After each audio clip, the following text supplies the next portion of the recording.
ఆ ప్రతిఫలం ఎలా చూస్తాం అనేది మనం పరిశుద్ధ గ్రంథంలో నుంచి మనం తెలుసుకున్న మాట. అసలు సబ్జెక్టుకు ఇప్పుడు వస్తున్నాం. ఇప్పుడు వరకు నువ్వు నేను ఎలా ఏర్పాటు చేయబడ్డాము వచ్చాము. ఇప్పుడు అసలు విషయానికి వద్దాము. ఇప్పుడు ఎందుకు నీవు నేను ఆ ప్రతిఫలం పొందుకోవాలంటే ఏంటి అసలు అక్కడ ఉన్న ఏంటి విషయం అది తెలుసుకుందాం ముందు. రండి పరిశుద్ధ గ్రంథంలో లోకాసు వార్త 13వ అధ్యాయము 7వ వచనం చదువుదాం. లోకాసు వార్త 13వ అధ్యాయం 7వ వచనము. లోకాసు వార్త గనుక అతడు ఇదిగో 3 ఏళ్ల నుండి నేను ఈ అంజూరపు చెట్టు పండ్లను వెతకవచ్చుచున్నాను గాని ఏమీ దొరకలేదు. దీని నరికివేయము. దీని వలన ఈ భూమి ఎలా వ్యర్థమైపోవాలని ద్రాక్ష తోటమాలితో చెప్పాను. గమనించాలి మాట. ఇదిగో ఈ చెట్టులో ఫలము లేవు. ఈ చెట్టుకు ఫలము లేదు వల్ల ఇగో ఈ భూమి వ్యర్థమైపోతుంది. ఈ చెట్టు ఫలించట్లేదు. కనుకనే ఈ చెట్టుని ఏం చేయాలంటండి? నరికి పారేసి. ఎవరు చెప్తారు తెలుసా? తెలుసా? ఆ తోట యజమాని చెప్తున్నాడు. గమనించాలి. తోట యజమాని తోటమాలితో చెప్తున్నాడు. అక్కడ తోటమాలి అంటే ఆ తోటలో ఆ చెట్లను చూచుకుంటున్నటువంటి ఆ తోటమాలితో అక్కడ అన్నాడు యజమానుడు వచ్చి, ఇదిగో ఇది ఇంకా ఈ యొక్క పనికిరాని చెట్టు వల్ల ఈ భూమి వ్యర్థం అయిపోతుంది. ఇది తీసి పక్కన వాడేసి ఇంకోటి నాటాయి. అక్కడ ఆ తోట యజమాని చెప్తా ఉన్నాడు అక్కడ తోటమాలితో. ఇక్కడ గమనించాల్సింది ఏంటయ్యా అంటే తోట యజమాని తోట ఆయిందే. ఆయన తోట సంపాదించుకున్నాడు. తోట ఆయనది. ఒక వ్యక్తికి ఒక తోటమాలికి అప్పగించి ఆయన పనికి ఆయన వెళ్ళిపోయాడు.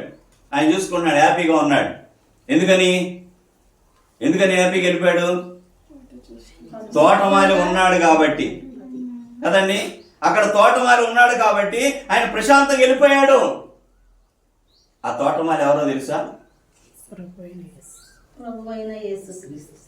యజమానుడు ఆయన. ఇక్కడ తోటమాలి ఎవరో తెలుసా? ఏర్పాటు చేయబడిన తోటమాలే నీవు నేనే. ఆ తోటమాలి ఎవరంటే నువ్వు నేనే. అయితే ఆ చెట్టు వలన భూమి వ్యర్థం అయిపోతుంది. అది ఫలించడం లేదు. అయితే యజమానుడు తీసే ఎందుకని అంటున్నాడు. ఏమో ఆ యొక్క యజమాని తోటమాలి పరీక్షిస్తున్నాడేమో. అసలు విషయానికి వద్దాం. అయితే తోటమాలి అంటున్నాడు కదా, అయ్యా మరలా దాన్ని నేను ఏదో చేస్తానయ్యా, మరొక సంవత్సరము గడువేవయ్యా అడుగుతున్నాడు కదండి. అంటే ఈ రోజు నా జీవితంలో చూడండి, బైబిల్ గ్రంథంలో చూసుకుందాం కొన్ని మాటలు తేటగా. హోషేయ గ్రంథము 10వ అధ్యాయము 12వ వచనం చూద్దాం. చూడండి, హోషేయ గ్రంథము 10వ అధ్యాయము 12వ వచనం. హోషేయ గ్రంథము 10వ అధ్యాయము 12వ వచనం. నీతి ఫలించినట్లు మీరు విత్తనము వేయుడి, ప్రేమైన కోత మీరు కొయ్యుడి.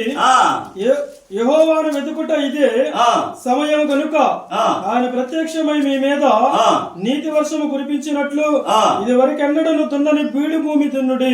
మరి ఎన్నడను చూడని బీడు భూమిని దున్నుడి. చూడండి, బీడు భూమి అంటే అది ఫలించదు. అంటే ఈరోజు నీ దగ్గర నీకు ఇవ్వబడినటువంటి ఆ యొక్క యజమానుడు ఏదైతే నీకు చెట్టు అప్పగించాడో, చెట్టు అంటే ఒక విశ్వాసంతో మనం లెక్కేసుకోవాలి. ఏదైతే ఆ చెట్టును అప్పగిస్తూ వచ్చాడో ఆ చెట్టు ఫలించడం లేదు. అయితే యజమానుడు తీసేయమంటున్నాడు. ఇక్కడ దేవుడు చెప్తున్నాడు కదా హోషేయ ప్రవక్త ద్వారా, ఇదిగో బీడు భూమిని దున్నండి. ఏంటిదా బీడు భూమి? ఆ విశ్వాసి కఠినుడైపోయాడు. లోకంలో ఉన్నవాడు లోకంలో ఉండిపోయాడు. గమనించాలి, పాపంతో నిండిపోయింది తన హృదయంలో ఉన్నదంతా లోకాశ, శరీరాశ, నేత్రాశ ఉండిపోయినది. వాటితో నిండిపోయిన వాడు ఉన్నాడు. అయితే ఆ బీడు భూమిని మరలా దున్ను నువ్వు. అయితే ఈ రోజు సేవకులు చేసే పని ఏంటో తెలుసా?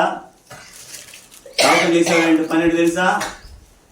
వాడు కొన్నాడు బాగానే వచ్చాడండి, బాగానే ఎదిగాడండి.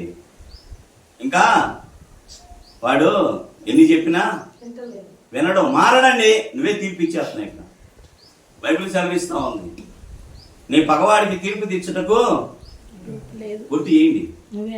నీవెవడవి? నీ పొరుగువానికి తీర్పు తీర్చడానికి నీవెవడవి? దేవుడు నీకు అప్పగించాడు చెట్టుని, ఆ వ్యక్తిని, ఆ విశ్వాసి నిన్ను అప్పగించాడు. ఆ విశ్వాసి కఠినముడు అయిపోయాడు, మూర్ఖములో ఉన్నాడు, లోకంతో నిండిపోయిన వాడు ఉన్నాడు. అయితే దేవుడు నీకు చెప్తుంది ఏంటంటే, హోషేయ ప్రవక్త ద్వారా, ఆ కఠినమైన హృదయం కలిగినటువంటి ఆ వ్యక్తిని మరలా దున్ను. వెళ్ళి దున్నారు, మళ్ళా చెప్పాలి. ఏం చెప్పాలయ్యా? దేవుడు చెప్పమన్నది, నరపుత్రుడా నువ్వు సరిగ్గా నిలబడు, నేను చెప్పమన్నది నీ నోరు తెరిచి వెళ్ళి చెప్పు. వాడు వినినా వినకపోయినా వెళ్ళి చెప్పు. ఈరోజు నా జీవితంలో దేవాది దేవుడు నిన్ను నన్ను అడిగేది ఏంటో తెలుసా? నువ్వు ఎన్ని మందిరాలు కట్టావు అడుగుతాడండి. ఏం అడగడు ఆయన. నువ్వెంత ఆశ సంపాదించావు, ఎన్ని కారుల్లో తిరిగావు, ఏసీ రూమ్లో అడుగుతాడు దేవుడు వచ్చి. అవి అనవసరం ఆయనకి. నిన్ను అడిగేది ఏంటి అంటే, నువ్వు ఎన్ని ఆత్మలు సంపాదించావు, మందిరానికి ఎన్ని ఆత్మలు నడిపించావు, నువ్వు నీకు అప్పగించిన పని ఏం చేసావు, నువ్వు ఆ బీడు భూమిని దున్నావా? అది ఫలించకపోవడానికి కారణం ఏంటంటే, ఆ బీడు పడిపోయినా, ఆ బాడి పడిపోయినా, ఆ చెడిపోయినటువంటి హృదయాన్ని నువ్వు కదిలించలేకపోయావు. ఈ తోటమాలైతే అంటున్నాడు కదా, అయ్యా మరొక సంవత్సరం అవకాశం ఇవ్వు నాకు, నేను మరలా దాన్ని దువ్వుతానయ్యా, దానిలో ఉన్న రాళ్ళు ఏరుతానయ్యా.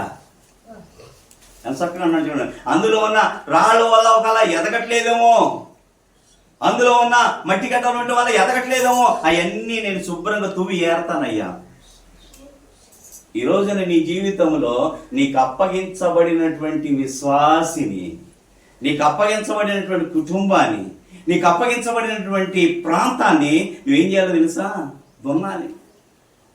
నేను అది వెళ్ళానండి చెప్పడానికి, నేను చెప్పడానికి వెళ్ళాను, కానీ నన్ను చేదరించుకున్నాను, నన్ను దూషించారండి.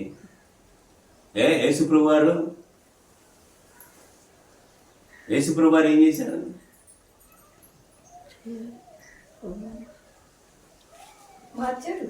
నేను ఇంతాడే చెప్పాను మీకు కాదు. పాటలు అయిపోయినాయి, వాక్యం అయిపోయింది, ఆరాధన అయిపోయింది, వచ్చేస్తుందని కూడా చెప్పా. ఆల్రెడీ వచ్చేసింది ఇద్దరు మొబైల్. ధ్యాస ఇక్కడే పెట్టాలి, కళ్ళు నా వైపే ఉండాలి. కళ్ళు తెరుచుకొని నిద్రపోతారు కొంతమంది, అదంతే. కనుకని గుర్తుపెట్టుకోవాలి మాట. కనుక ఇక్కడ చూసినట్లయితే నువ్వు ఆ బీడు పడిపోయినటువంటి, ఆ చెడిపోయినటువంటి వ్యక్తిని ఎంతవరకు బాగు చేస్తున్నావు? దేవుడు నీకు అప్పగించాడంతే.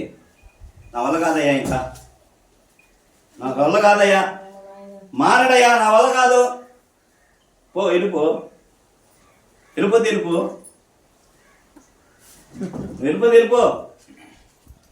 వెళ్ళిపోయింది ఇంకో వ్యక్తికి. నీకు వద్దకపోతే, నువ్వు సరి లేకపోతే, నువ్వు ఆ వ్యక్తి కోసము, ఆ చెట్టు కోసము నువ్వు ప్రయాసపడకపోతే, ఆ బీడు పడిపోయిన ఆ భూమిని, ఆ చెట్టుని మళ్ళా దున్నకపోతే, నువ్వు వద్దులే, నీకు వద్దకపోతే వెళ్ళిపోయింది. ఇంకొక వ్యక్తికి తలాంతులు ఉన్నాయి కదా, ఎన్ని తలాంతులు ఉన్నాయి? ఒక తలాంతు ఇచ్చిన ఆయన ఎన్ని చేశాడు? 10 చేశాడా? ఒక తలాంతు చేసిన ఆయన ఎన్ని చేశాడు? ఏం చేశాడు? యజమానుడు వచ్చి మరలా నన్ను కోపాడతాడేమో అని దాచిపెట్టాడు భద్రంగా. అంటే ఏం చేస్తున్నాడు? పనికి దొంగ. ఈరోజు నీ జీవితంలో చేయాల్సింది ఏంటంటే, దేవుడు నీకు అప్పగించిన ఆత్మని, ఆ కుటుంబాన్ని, ఆ ప్రాంతాన్ని నువ్వు దున్నాలంతే. నువ్వు తినకపోయినా, పౌలు గారు అంటారు, ఎన్నో పర్యాములు 3 సార్లు, ఎన్నిసార్లు అంటారు? 3 ఎన్ని దెబ్బలు? 1 తక్కువ 40 దెబ్బలు తిన్నాడంట ముమ్మారు. అంత మాత్రమే కాదు, యూదుల చేత కూడా, యూదులు అంటే ఎవరు? క్రైస్తవులే, సొంత మనుషులే, దేవుని ఎరిగిన వారే. వారితో కూడా, యూదులతో కూడా నేను దెబ్బలు తిన్నాను, రాళ్ల దెబ్బలు తిన్నాను, బెత్తము దెబ్బలు తిన్నాను, దిగంబరిగా ఉన్నాను ఎన్నోసార్లు, ఆకలి దప్పులతో ఉన్నాను. అయినా వీటన్నిటిలో పౌలు గారంట ఏం చేస్తానంట? సంతోషిస్తున్నాడంట. వీటన్నిటిలో సంతోషిస్తున్నాను అన్నాడు ఆయన. మరి నువ్వేం చేస్తున్నావు? ఆడు మారడా? ఆడేది కాదు, నేను ఆడు రాకపోయినా పర్వాలా, ఇంకొకరిని తెచ్చుకుంటా. కనుకని నా జీవితంలో దేవుడు ఎవరిని పిలిచాడో మనం చూసాం మొదట. ఆ లెక్కలో నువ్వు నేను ఉన్నావా లేదో కూడా చూసుకోవాలి, పరీక్షించుకోవాలి. ఇప్పుడు ఆయన చెప్పిన పని చేస్తున్నావా లేదా? తోటమాల అయితే అయ్యా మరొక్క సంవత్సరం అవకాశం బతిలాడుతున్నాడు యజమాని. తోట అయింది, తీసేసుకుంటాడు చెట్లు, ఆయన ఇష్టం. కానీ తోటమాల ఏం చేస్తున్నాడు? బతిలాడుతున్నాడు, అయ్యా ఒక్క సంవత్సరం అవకాశం, నేను మరలా దున్నుతానయ్యా, ఆ బీడును దున్నుతానయ్యా. ఒకవేళ రాళ్ళు ఉన్నాయేమో, ఆ మనిషిలో చెడ్డ అలవాటు ఉన్నాయేమో, చెడ్డ ప్రవర్తనలు ఉన్నాయేమో. అయ్యా నేను ఎలా చెడ్డ ప్రవర్తన మార్చగలనయ్యా? ఈ రోజున నా జీవితంలో బీడును దున్నమంటే నశించిపోతున్నటువంటి నీకు అప్పగించిన ఆత్మని ఏం చేయాలి? బైబిల్లో ఒక ఉంది, మాటికి వెళ్ళిందంట రాజుగారి దగ్గరికి. దేనికి? నాకు న్యాయం చేయయ్యా, న్యాయం చేయయ్యా, న్యాయం చేయని వెళ్ళింది. అన్యాయం చేసే అన్యాయాధిపతి అయిన న్యాయాధిపతికి కూడా ఇన్నిసార్లు వచ్చింది ఏమా ఏదోటి చేయాలి. అన్యాయం చేసేవాడికి కూడా మనసులో ఏం కలిగింది? ఏదోటి చేయాలి. నువ్వు 10 సార్లు వెళ్ళు, 100 సార్లు వెళ్ళు. బైబిల్లో పేతురు గారు యేసుప్రభువు వారిని అడుగుతారు, అయ్యా ఒకరు నా సహోదరుడు తప్పు చేసి ఎన్నిసార్లు క్షమించాలి? ఎన్నిసార్లు క్షమించాలంట? అంటే నువ్వు బ్రతికినంత కాలము ఆ వ్యక్తిని క్షమించాలి. దేవుని మాట దేవుని వైపు త్రిప్పడానికి, సత్యంలోనికి నడిపించడానికి నీ ప్రయత్నం చేయాలి. దేవునికి అదే అప్పగించింది. వేల మంది అక్కర్లా నీకు, నువ్వు 10 మందిని సంపాదించుకుంటారు, 5 సంపాదించుకోసారి నువ్వు వేల మంది అక్కర్లా. నువ్వు 5 మందిని 10 మందిని సంపాదించుకో. 5 మంది 10 మంది అవుతారు, 10 మంది 20 మంది ఉన్నది. ఆ చెడిపోయిన వ్యక్తిని నువ్వు ఎప్పుడైతే ఆ వ్యక్తిని సరి చేసి మరలా దేవుని వైపు తిప్పడానికి నీ ప్రయత్నం చేస్తావో, ఆ బీడు భూమిని దున్ని మరలా సరైన దారికి తీసుకొచ్చి ఆ ఫలాలు, నీతి ఫలాలు ఫలించేలా చేస్తావో, దేవుడు అప్పుడు చూస్తాడు. ఏమన్నాడు తెలుసా?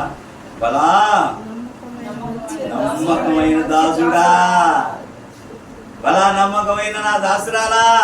దేవుడు చూసేది అదే నిన్ను. అప్పుడు స్టార్ట్ అవుతుంది నా దశి. ఒక్క మెట్టు ఎక్కాలి మనం, అంతే. మిగతా మెట్లు ఆయనే ఎక్కిచ్చేస్తాడు. ఆ ఒక్క మెట్టు ఎక్కేంత వరకే నీ ప్రయాసం. అక్కడి నుంచి ప్రయత్నం కొడుకోవచ్చా? కుదరదు. నీ ప్రయత్నం చేయి, నీ చేయబట్టుకొని ఆయన తీసుకెళ్తాడు. కనుకని ఇక నేను ఈ మాట ముగించి ఇంకో మాట కదా, ఎందుకంటే ఇది ఇక లోకి వెళ్ళిపోతా ఉంది. కానీ మన ఆత్మీయ జీవితంలో ఆ తోట మాలైతే అడుగుతున్నాడు, అయ్యా మరొక అవకాశం. అక్కడ ఓషియా ద్వారా దేవుడు చెప్తున్నాడు, బీడు భూమి, చెడిపోయిన హృదయము కలిగిన వ్యక్తిని, కఠిన హృదయము కలిగిన వ్యక్తిని నువ్వు వెళ్ళి మార్చు. నీ పని అదే. బాధపడద్దు. నా దగ్గర 2 ఉన్నారు, 5 ఉన్నారు, 10 మంది ఉన్నారు, ఏం బాధపడద్దు. ఎందుకు తెలుసా? ఒక డౌట్ రావచ్చు, అయ్యా 10 మంది ఉంటే ఎలా పోషించబడతానయ్యా? నా కుటుంబం ఎలా పోషించబడతాయా? నా పిల్లల చదువు ఎలాగయ్యా? డౌట్ వస్తుంది.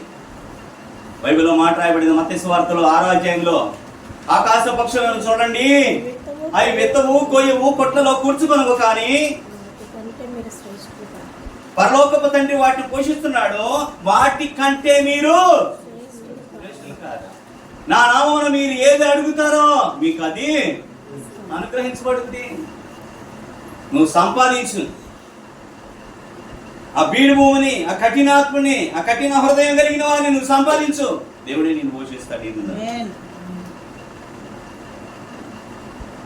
ఒక్క ఆత్మ రక్షించబడితే చుట్టుపక్కల వాళ్ళు అమ్మ, పక్క సంఘాలు కూడా అనుకుంటారు అమ్మ వాళ్ళ ఆత్మ రక్షించారంటారు, చుట్టుపక్కల వాళ్ళు బాప్తీసం ఇచ్చారంటండి, అక్కడ ముందుకు వెళ్ళొచ్చారు అనుకుంటారు. అయితే పరలోకంలో ఒక్క ఆత్మ రక్షించబడితే పరలోకంలో కోట్లాది దేవదూతలు ఏం చేస్తాయి? గంతులేస్తాయి, సంతోషిస్తాయి. ఒక్క ఆత్మ రక్షిస్తే అదేంటి? ఎంత కఠినాత్ములైనా, ఎంతో కఠినాత్మ మనం చూడలేదు, మనం చూస్తున్నాం.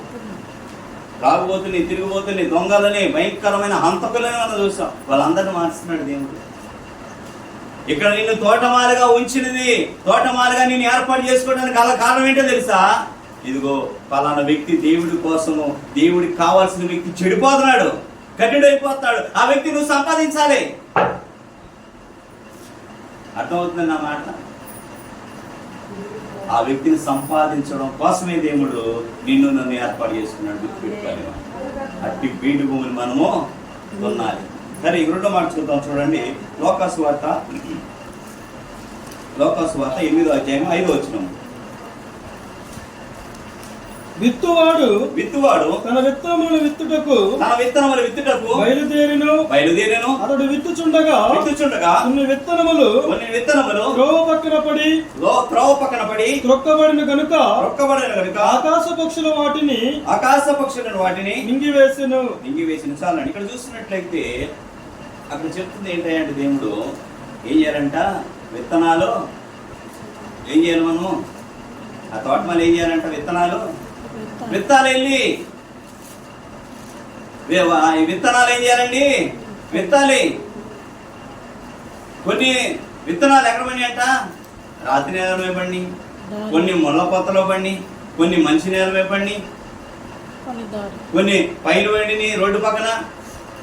అయితే వాటి గురించి చెప్పట్లేదు కానీ, అది పెద్ద సబ్జెక్ట్ వేరే, అది నేను చెప్పట్లేదు. కానీ ఇక్కడ నీవేంటయ్యా అంటే, నువ్వు తోటమాలిని గుర్తుపెట్టుకో. ముందు తోటమాలి ఎవరు? నీవు నేనే. దేవుడు యజమానుడు ఏర్పాటు చేసుకున్న తోటమాలి నువ్వు నేనే.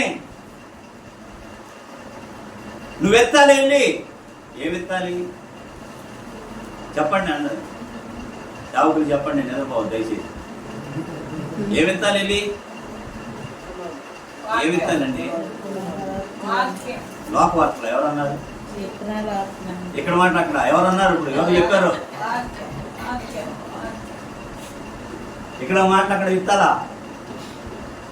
అయి కాదు, లోకవార్తం పోయాలా? ఇంకెవరో చెప్పారమ్మా? కాదు. ఏంటో ఏ విత్తాలు తెలుసా? వాక్యం అనే విత్తనాన్ని నాటాలి. అక్కడ వెళ్ళి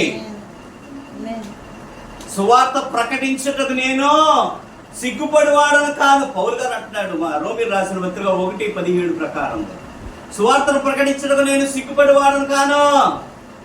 సువార్త చేయకపోతే నాకు శ్రమ. నువ్వు దేవుని మాట విత్తాలి. వెళ్ళి అయ్యా వారు వింటలేదయ్యా, నేనేమి చెప్పినా నీకెందుకు ఆ సంగతి?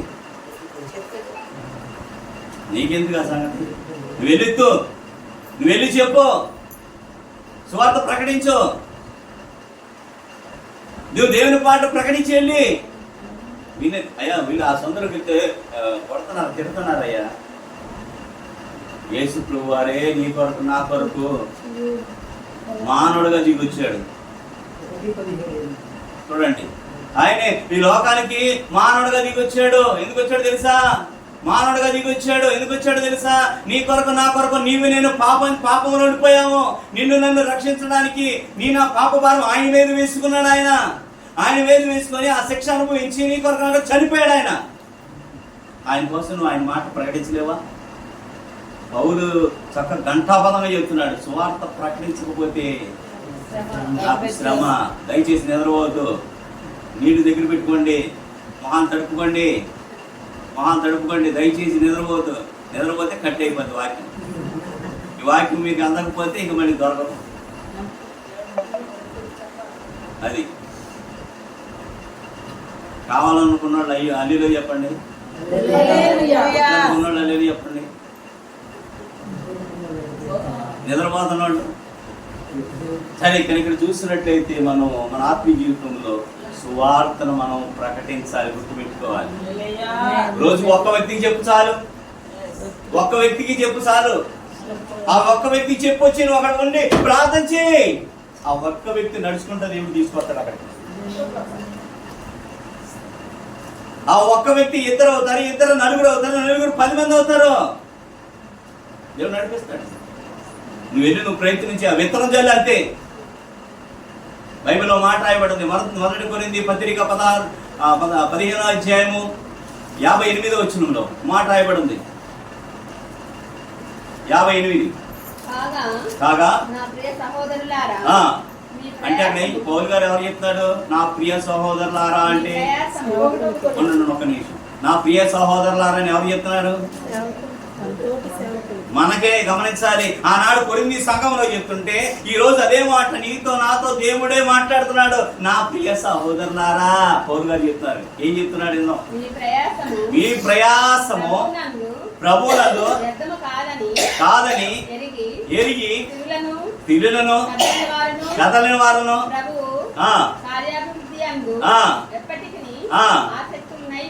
అది సంగతి. నేను యేసుక్రీస్తు వారు పనిచేస్తున్నా, సువార్త ప్రకటిస్తున్నా. నేను సువార్త ప్రకటిస్తున్నాను, దేవుని మాటలు చెప్తున్నాను. ఇదిగో నేను యేసుక్రీస్తు ఆయన కోసము ప్రయాసపడుతున్నాను కాబట్టి ఆ ప్రయాసము వ్యర్థము కాదు అని నీవు నేను ఎలా ఉండాలంట? కదలని వారై స్థిరులున్నాయి. కార్యాభివృద్ధి దేవుడు జరిగిస్తాడు. నేను ఏ వ్యక్తికి అయితే సువార్త ప్రకటించానో ఆ వ్యక్తే దేవుడు ఆ వ్యక్తిని తీసుకొస్తాడు. నువ్వు ప్రయాసపడే కష్టపడాలి. ఒక కూలికి వెళ్ళి మనిషి పొద్దు నుంచి సాయంత్రం వరకు నానా తిప్పలు పడతాడు. పొలానికి వెళ్ళిన వ్యక్తి పొద్దు నుంచి పొద్దున్న వెళ్ళిపోయి మధ్యాహ్నం వరకు ఎండలో నానా కష్టాలు పడతా ఉంటాడు. అవునా కాదు? కాపీ పని చేసేవాళ్ళు భయంకరమైన వాళ్ళు ఎంతో కష్టపడతారు పొద్దు నుంచి సాయంత్రం దాకా. అప్పుడు ఏమొస్తుంది? వాళ్ళకి జీతం వస్తుంది. నువ్వు జీతం సంపాదించాలి అంటే ఏం చేయాలి? నువ్వు నేను శ్రమ పడాలి. ఇవాళ సువార్త ప్రకటించాను, అమ్మయ్యా ఇవాళ సువార్త ప్రకటించానండి, చాలు అయిపోయింది. శుభ్రంగా తిన్నావా, కాఫీ తాగామా, వచ్చి గొర్రెలు పెట్టి కొనుక్కుందామా? అదే అది కావాలా? అది చేయటం వల్ల నువ్వు చేసింది ఏమాత్రం కూడా ఎవరికి ఉపయోగం లేదు. ఎవరి కోసం చేశావు తెలుసా? అది ఎవరి కోసం తెలుసా? అలా ఒకవేళ ఏం చేస్తుంటే నా కోసం చేసుకున్నట్టు. ఎందుకని? వాళ్ళ నా వ్యక్తి అన్న చూశాడు నన్ను, నేను సువార్త ప్రకటించడం, అన్న నన్ను ఏం చేస్తాడు? పొగుడుతాడు. ఆ అన్న పొగట్ల కోసం మనం చేస్తున్నాం. అది ఎవరికనంత? దేవుడికా ఇంకా మనకే కొంత. దేవునికి ఉపయోగం లేదు, ఆయనకి ఏం ఉపయోగం లేదు. ఆయనకు ఉపయోగపడే పని చేయాలంటే, ఆయన నీ జీవితంలో కార్యాభివృద్ధి కలిగించాలంటే నువ్వు కదలక స్థిరులున్నాయి. దేవుని పని యందు ఆసక్తితో నువ్వు చేస్తే గనక ప్రయాసము దాని ప్రతిఫలం పొందుకుంటా నీవు నేను. మా విషయమే చిన్న విషయం చెప్తాను. విజయవాడ పాతపాడు ప్రాంతంలో దేవుని కృప ద్వారా మేము చిన్న